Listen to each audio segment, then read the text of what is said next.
Пайгамбар саллаллаху алейхи ва саллям үй бүлөсүнө насаат буйруп турат эле. Алла Таала Исмаил пайгамбарды мактап, анткени ал үй бүлөсүнө намазга буйруп турат эле, ошон үчүн мактаган. Жана Алла Тааланын алдында улуу даражалуу эле деп.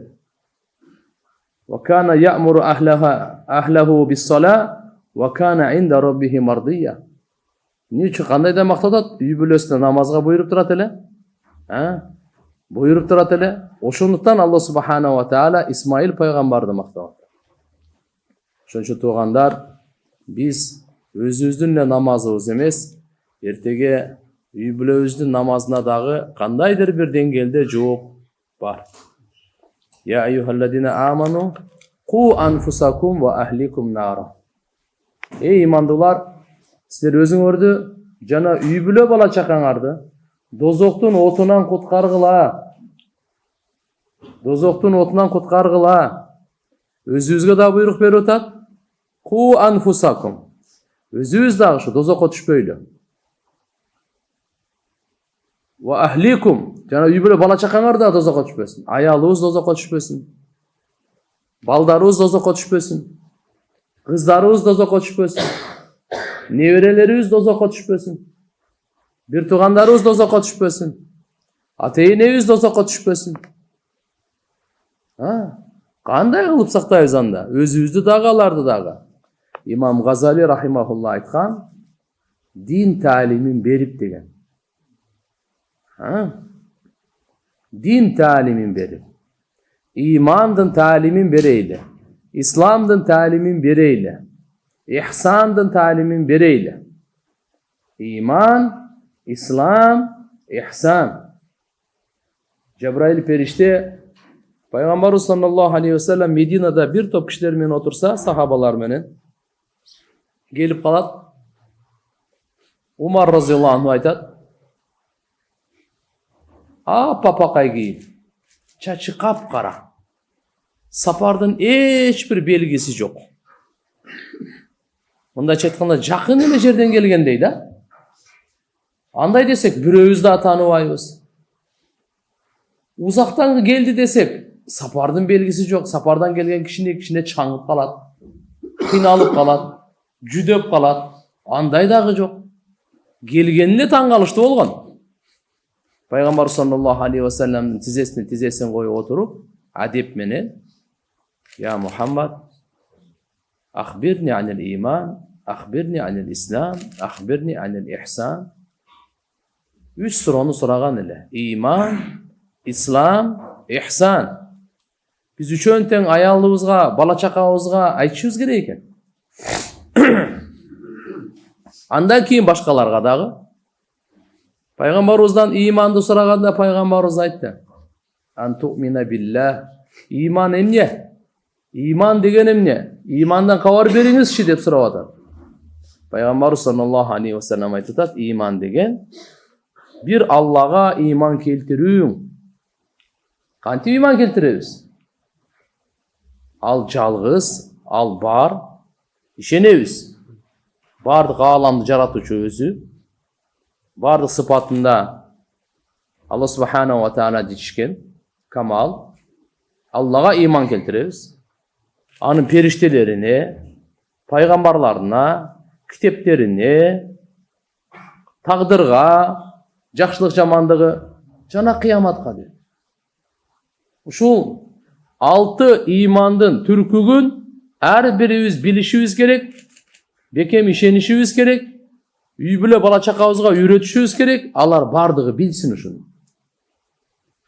Бирөөсү аксап калса чатак. Имандуу жашоо деп ушуну айтат. Эртеге кыямат күндө Алла субханаху ва таала баарыбызды иманга жараша кайрылат. Куранда: "Я айюхалладина аману", эй имандуулар. Ошо 6 иман келтиргендерди айтат. 6 иман келтирип, ошого бекем болсун. Иманыбыз бекем болсун. Ислам не деди? Эстегенде ушун пайгамбарыбыз барын айтып берди да. Айтып бергенде Жабраил: "Алага чейин жөнөкөй бул киши өзү периште экенин билдирген эмес да. Айтып атпайбы? Туура айтасың" дейт. Sahabalар ошондо билбегенин сурап туруп, пайгамбарыбыздан жооп алып, анан кайра туура айтасың деп тастап койгону бул кандай болду? Таң калдык дейт. Анан ислам не dedi? Пайгамбарыбыз саллаллаху алейхи вассалам исламдын 5 түркүгүн айтты. Күбөлүк бермеклиги. Бир Алладан башка сыйынганга ылайыктуу зат жок. Ал жараттыбы? Болду, ибадатка да ылайык өзү. Жаратууда Алланын шериги жокпу? Ибадатта да анын шериги болбош керек. Аллаху халику кулли шей, ар бир нерсени жаратуучу өзүбү? Шериги жокпу? Ибадатта да шериги болбош керек. Аллага гана таандык ибадат. Күбөлүк бермеклигиң, Алладан башка сыйынганга ылайыктуу зат жок, жаратуучу жок. Мухаммад анын элчиси 5 убакыт намаз тургузмагын, орозо, зекет, ажылык. Дагы туура айтасың деп койду. Үчүнчүсү ихсан деген суроону берди. Ахбирни анил ихсан. Ихсан деген эмне? Биз көбүнчө ыйманды угуп жүрөбүз, исламды угуп жүрөбүз ушундай сөздөрдү. Ихсан деген эмне деп суроо берди. Пайгамбар саллаллаху алейхи вассалам жооп берди. Ан та'будаллаха кааннака тара. Мына ихсан. Алланы көрүп тургандай ибадат кылуу. Алланы көрүп тургандай ибадат кылуу, ушул ихсан болот. Фа иллам такун тараху фа иннаху ярак. Эгерде сен андай кыла албасаң, Алланы көрүп тургандай ибадат кыла албасаң, анда Алла мени көрүп турат. Алла мени көрүп турат деп ибадат кыл. Эң жогорку ихсандын даражасы Алланы көрүп тургандай ибадат кылуу. Эң төмөнкү ихсандын даражасы Алла мени көрүп турат деген. Алла мени көрүп турат. Орозо кармасак дагы, зекетибизди кайрымдуулук кылсак дагы, Куран окусак дагы, дуа кылсак дагы, зикир кылсак дагы, намаз окусак дагы Алла мени көрүп турат. Ушул сезимди кайра алып келе берейли. Кайра топтой берейли. Кайра кайталап бири-бирибизге эстетип, кайра бул жөнөкөй нерсе эмес. Ушул келе турган болсо, анда ихсан сыпаты бизге келет да. Инналлаха юхиббул мухсинин. Ихсан сыпаты бар адамдарды Алла Таала өтө жакшы көрөт. Аларга башкача мамиле кылат. Алланын жардамы, колдоосу бирге.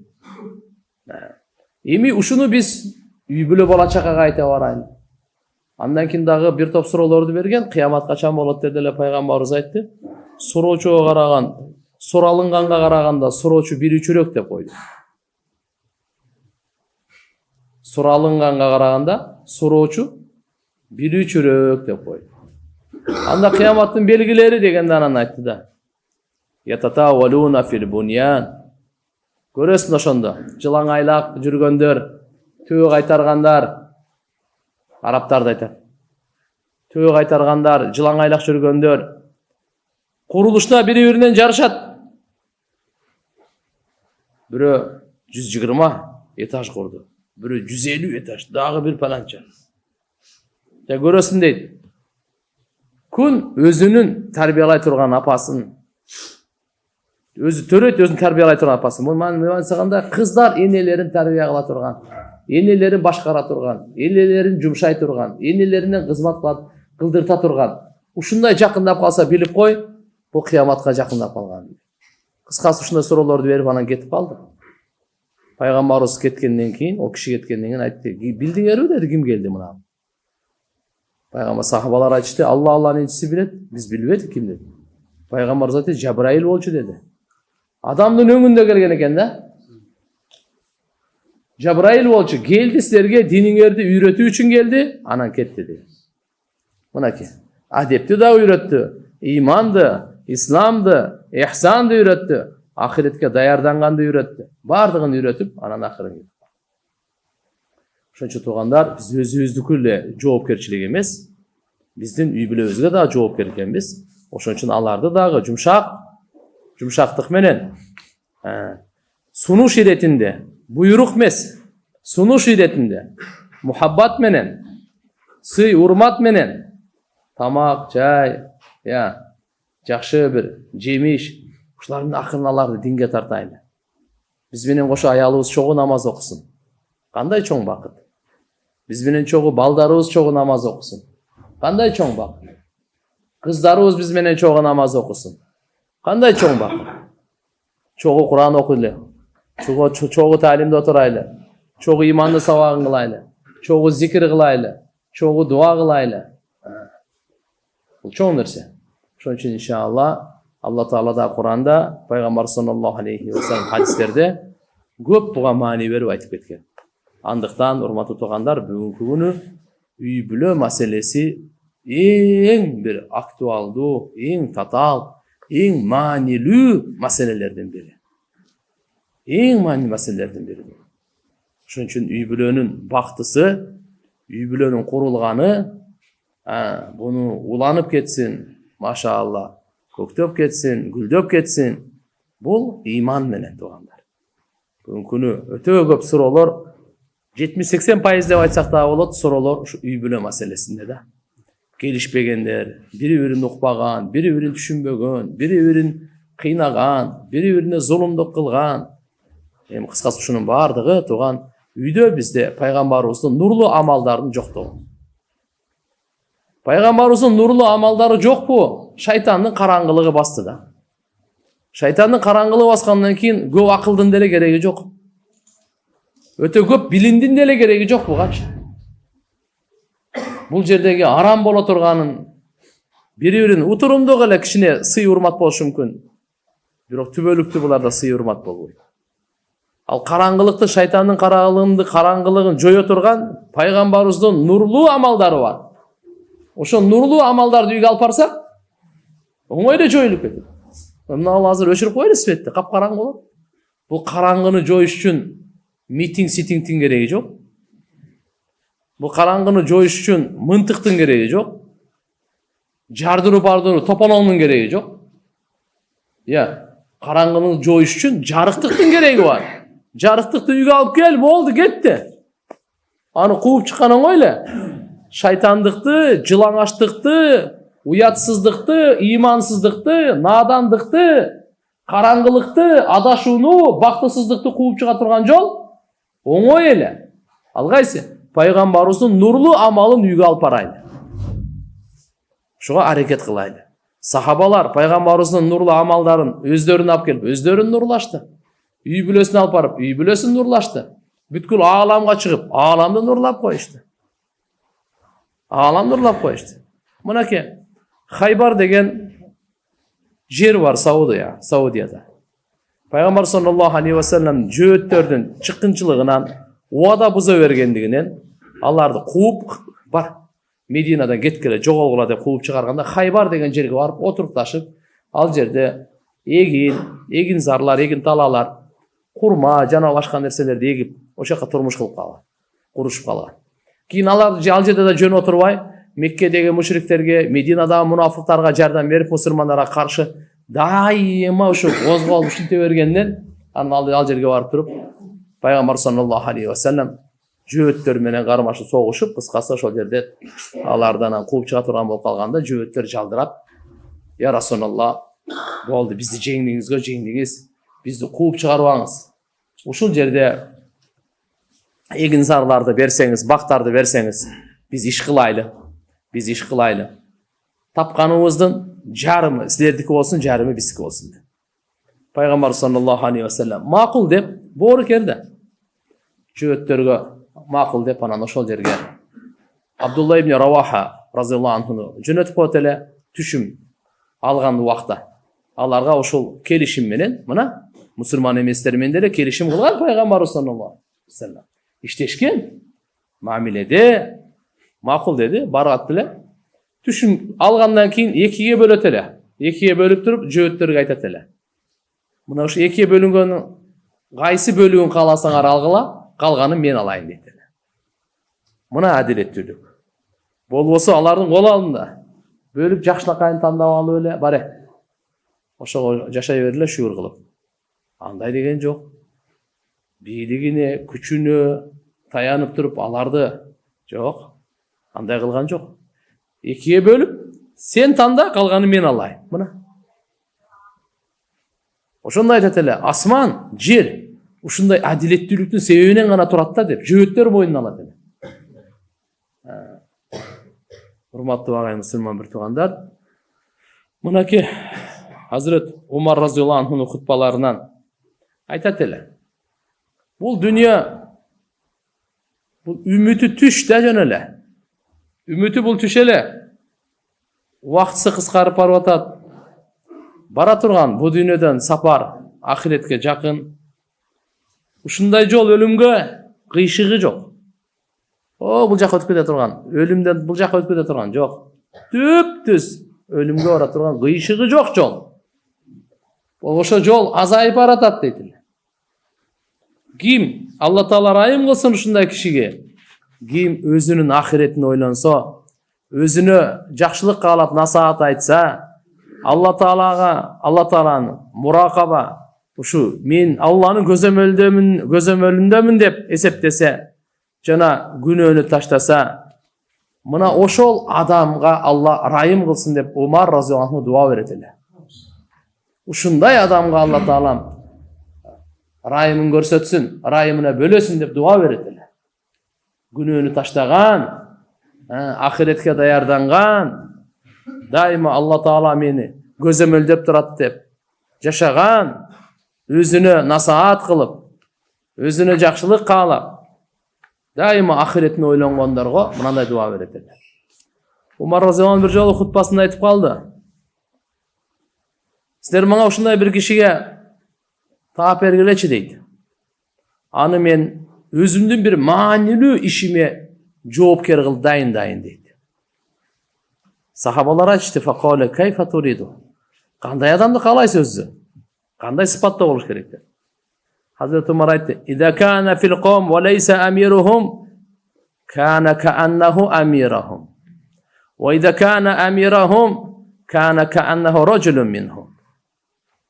Bir kavm eldin жетекчиси болбосо, ал ушундай киши болсун дейт, ошолордун баардыгына жетекчи боло тургандай. Эгерде бир коомдун жетекчиси болсо, өзү жетекчиси болсо, анда жетекчи катары эмес, ошолордун арасында жөн эле бир киши, жөнөкөй эле киши катарында ушундай адам мага керек деди. Түшүнүңүздөрбү? Өзү жетекчи эмес болсо, жоопкерчиликти алып, мисалы ушу элибиздин, кварталыбыздын жакшылыгына деп жоопкерчилигин көздөгөн. Болсо ал жооптуу эмес, жооптуу кишиси деле жок. Бирок мына жоопкерчилик менен жашаган.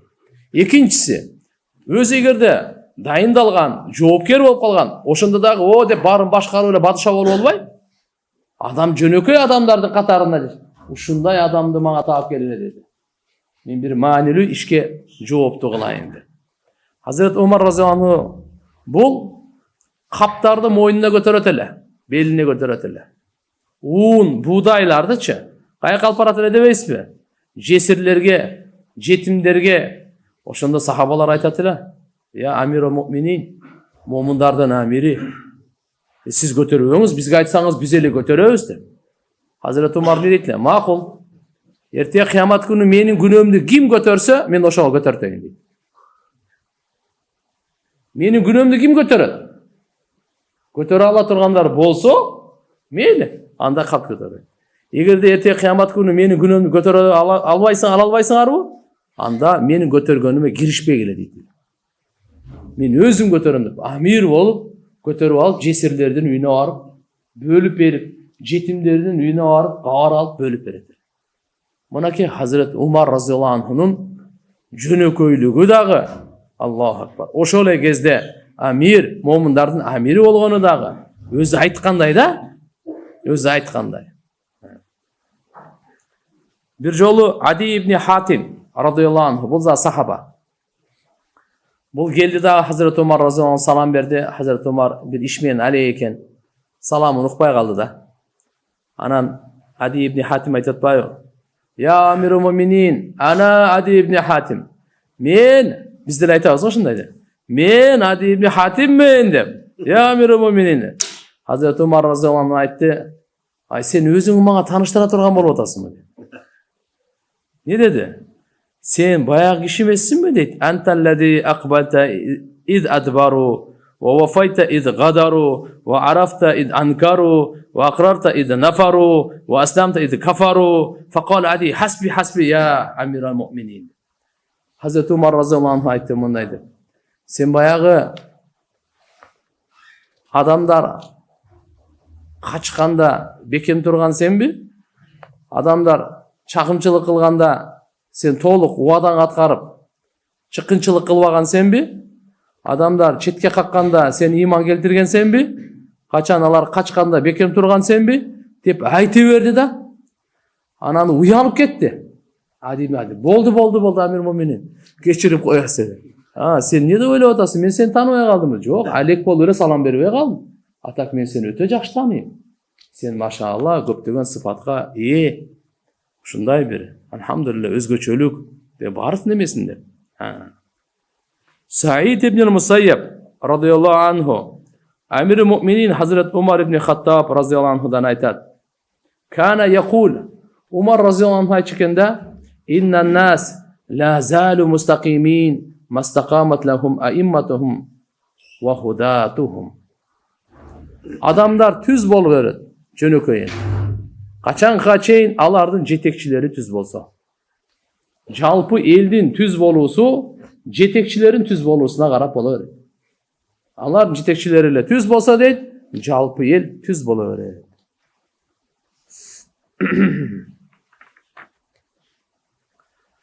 Sahih Bukhari'de rivayet gelir. Malik ibn Avs aytat, bir jolu Hazreti Umar radıyallahu anhu bana bir kişini jibirgen eken, çakırıp kelgile dep. Men bardım. O barganda kişine gün götörülüp algan uçuru bolçu deyt. Barsam Hazreti Umar radıyallahu anhu oturgan eken.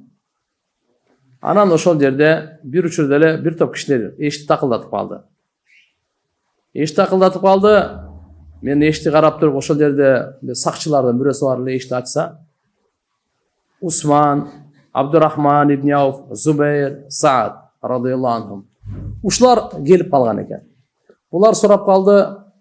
Amir Mu'minin üydöbü dediler, üydö dedi. Uruksat soraňyzçı, uruksat berse üyge gireyli deydi. Hazreti Umar'a ayttılar, kimler? Uşlar gelipdir. Uruksat sorap atat sizge girgenge. Makul gireversin dedi. Bular bardı, girdi.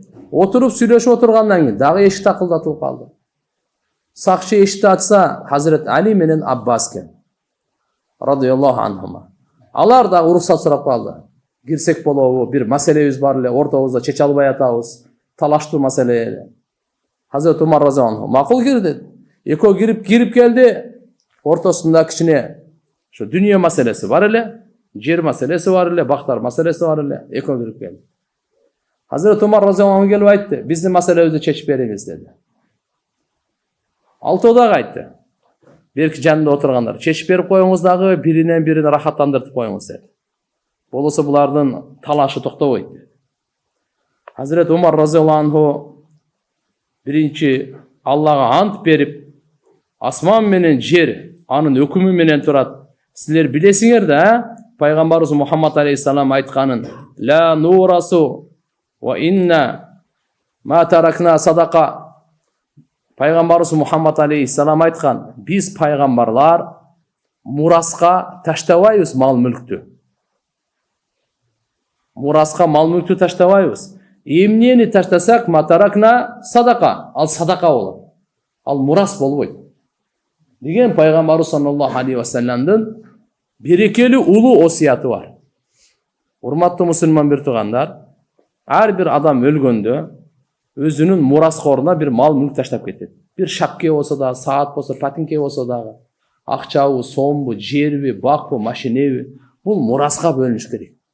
Adam özü iyilik kılgan nerseler, giyim geçiden tartıp bardığı muraska bölünür. Al murastın ülüşün Allah Teala Kur'an-ı Kerim'de bardığın çektep belgilep aytıp koygan. Emi Hazret Peygamberimiz sallallahu aleyhi ve sellem dünyadan ötkende dağı bir top mal mülkleri kalgan ele. Anı olsa jakındары kim? Hazret Ali radıyallahu anhu, Abbas radıyallahu anhu, oşolar talap kılıp kelgen ele. Alarga aytkan şu sözün aytı. Alarga aytı dağı keyin bul eköne karap dağı aytты. Allah'a ant. Asman menen jer Allah'ın hükümü menen turat. Sizler bilesiңерби Peygamberimiz mындай dep aytkanын. Biz peygamberlerin cemaatı muraska kaldırbayız hiç nerseni. Emne taştap ketsek al sadaka olur. Alar aytты, ova dedi. Albatta Peygamberimiz sallallahu aleyhi ve sellem Allah Teala özgöçölöp, başka biröge özgöçölöbögen Fay, олжонун bir малы болот, fay деп. Ошондой берген эле. Жана андан пайгамбарыбыз өзүнүн үй бүлөсүнө, бала чакасына сарптап турчу эле, ашкандарын, мусулмандардын кажеттерине сарптайт эле. Пайгамбар саллаллаху алейхи ва саллям кана яхуду минху нафаката санати, bir жылдык нафакасын ошол жерден алып турат эле, расходторун үй бүлөсүнө сарптап турчу. Пайгамбарыбыз өткөндөн кийин эми булар келип атат.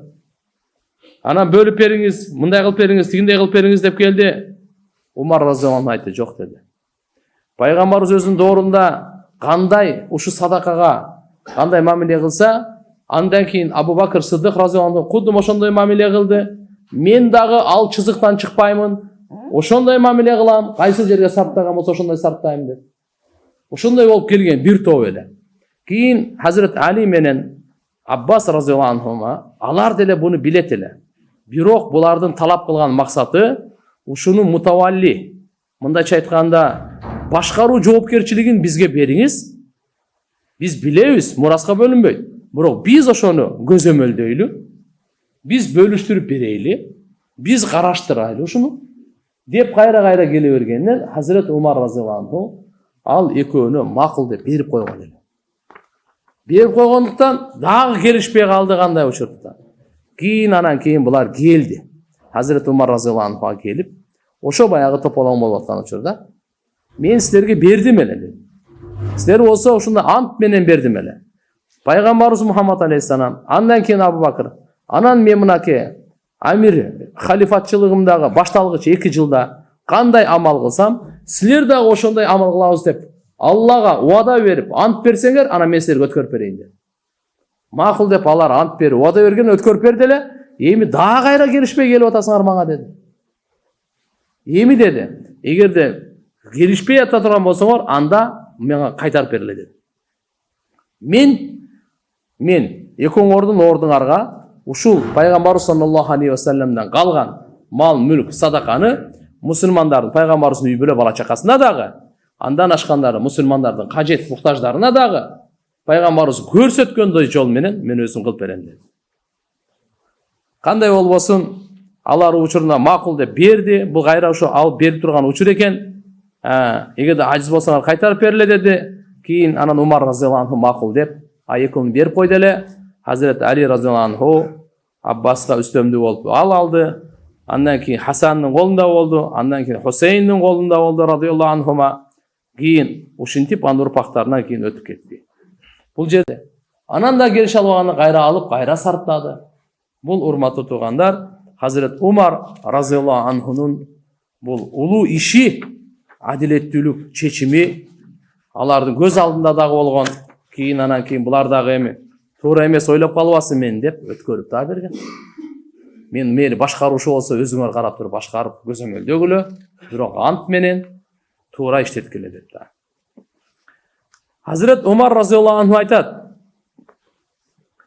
Алла Тааланын аяттарынан мен оюма лайыктуу болгонун вафакту робби фи салас, үчөөндө мен Робума Алла Таалага дал келди оюм.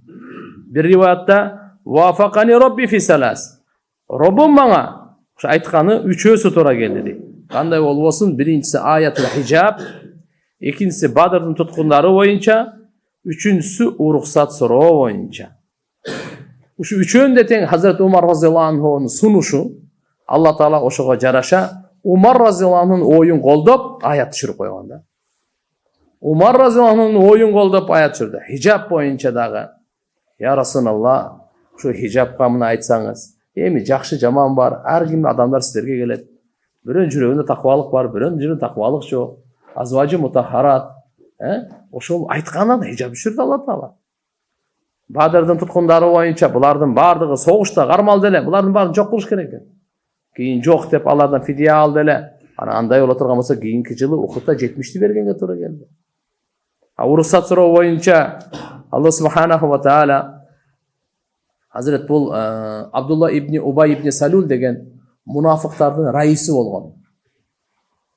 Мединада. Ошол өлгөндө ушунун жаназасын шу окубасын деп көп жол айтты Умар разияллаху анху. Я Расулаллах, Буга окубай эле канча жамандык кылды, канча кыянаттык кылды. Окубай эле коюңуз муну. Пайгамбар саллаллаху алейхи ва саллям ага келди. Ага чейин Алла Тааладан ачык буйрук жок эле. Окуга деген 70 жолу истигфар. Алла Таала айтты, 70тен көп айтсаң деле бар кечирилбейт дейт. Жок, 70 жолу айтсаң да кечирилбейт дейт. Пайгамбарыбыз айтты, эгерде 70тен көбүрөөк айтканда кечирилгенде мен айтат элем дейт, караңыз. Ошондон кийин Алла Таала айтты, "Ва ла тусалли аля ахад минхум мата абадан."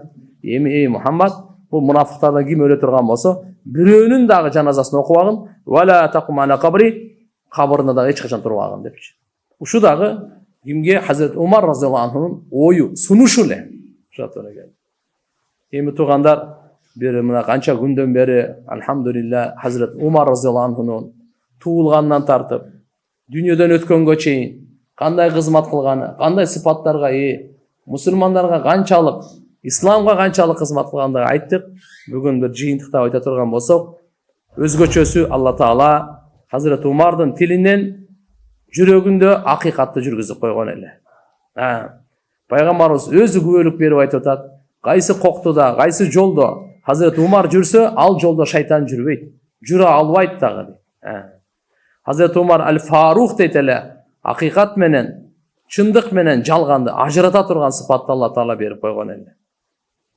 Хазрет Ибн Масуд разияллаху анху айтты, исламды кабыл алгандан бери биз авирде иззатта болдук дейт. Хазрет Умар исламды кабыл алган.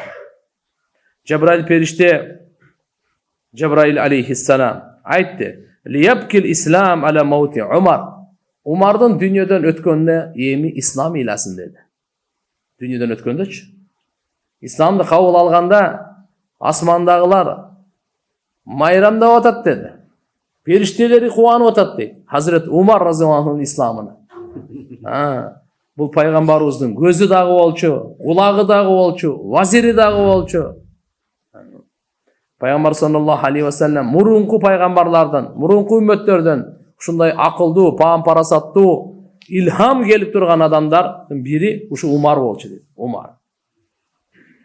Bunun karamatı yemi subhanallah Medine'de turup ya Sariye el cebel kança kilometre kança uzak sapardağı askerlerge Medine'de turup o kança kilometre uzaktağılarga ünün jetkirgen mınanday karamatga eyle. Mınanday karamat. Alar жеңилип бараткан болчу да душмандар мененчи. Анан ушул жерде Хазрет Умар разияллаху анху Мединада мечитте хутба айтып атып, хутбанын ортосунда эле башка сөзгө өтүп кеткен да. Я Сария жабал ал жабал. Анда Хазрет Али разияллаху анху айтат, эмне болду буга дейт. Темадан чыгып кетти го депчи. Анан кийин барып бүткөндөн кийин келип сурап атпайбы? Ушундай деп айтып бердиңиз го десе, сен угуп калдыңбы дейт. Мен эле эмес деди, баардык жамаат уккан деди. О деп анан кийин айтып берди мына. Алла субханаху ва таала бул жерде Hazreti Umar razıyallahu anhu'ga açıp koydu deydi da. İslam askerleri tiyakta soğuşup atkanın pardаны açıp koydu. Mınanday görüp duruyor aytdı da, toğunumul jagına kaçkılar. Toğ jaka al, al jabal. Toğ jaka algıla depçi. Umar razıyallahu anhu'nun sözün. Oşol bir aydan keyin gelgenden keyin alar aytып atат, uqtuk da oşakta deydi. Oşol ditan uğup kalıp. Anan biz toğa karaya artta alganda, keyin anakin düşmanlardan anakin jengildi. Allah Umar razıyallahu anh uşul jerde turup bir ile uçurda. Sahabalarga da hutba aytып atат, namazda dagı, tiyaktagı musulmandardın da oy pikiri. Munda bir uçurda mınança işlerдің бардығын akılına, parasatına kamtıp algan bu kim bu? Kanday çoğun karamat. Uşunun sözünü Allah Taala tiyaktaga jengiş berdi. Жолдомосуна карап туруп жеңиш берди. Кудум ошондо аскерлер аткарды эле, Алла Таалам чын кылып чыгарды да жеңиш берди. Алар bir aydan кийин кайтып келгенден кийин бардык алабаларды айтып берип атат. Моундай болгон. Пайгамбар саллаллаху алейхи ва саллям өзгөчө Умарга айткан: "Ашарикна я ухайя фи дуаик." Эй Умар, өзүңдүн дуаңда бизди шерик кылып кой. Бизди да кошуп кой дуаңда деп. Пайгамбар саллаллаху алейхи ва саллям Umar razıyallahu anh'a bir tuğanım деп айтып атат. Дуа кыласың. Umar razıyallahu anh умрага уруксат сурады эле. Уруксат берсеңиз барып келейин деп. Пайгамбар саллаллаху алейхи ва саллям уруксат берип, жана ал жака барып дуа кылганда bizi da koşup koydu bana. Unutpagın dedi. Beyiştin çırağı dedi. Cebrail aleyhisselam istabşara ahlus sema bi islami Umar. Umar'dan İslam'ı menen asmanlar olar kuş kavarlı boluştu bular. Bunun hicratı görsetip olgan bolçu. Ziyarat yana başkası. İnşallah buyursa keyinki sabahtan inşallah Osman ibn Affan radıyallahu anhu 3. halifa Amir-i Müminin Osman ibn Affan Peygamber sallallahu aleyhi ve sellem'den güyovalası turalı inşallah sabah kılabız. Allah Teala'm Umar'dan razı olsun. Allah Teala'm ümmetin tarafından Hazret Umar radıyallahu anhu'a жақсылықтарды versin. Allah Teala'm bizge dağı Peygamberimizden Abu Bakır'dan Umar'dan radıyallahu anhuman muhabbatımızga nasip kılsın. Baldarımızga nasip kılsın. Bu kişilerden maşallah kurbançılıkları, buların takvalı, ilimi, ya bulardan uşunday kişbeyilliklerinden, uşu sıfatlardan Allah Teala barımızga yeli yüzge buyursun.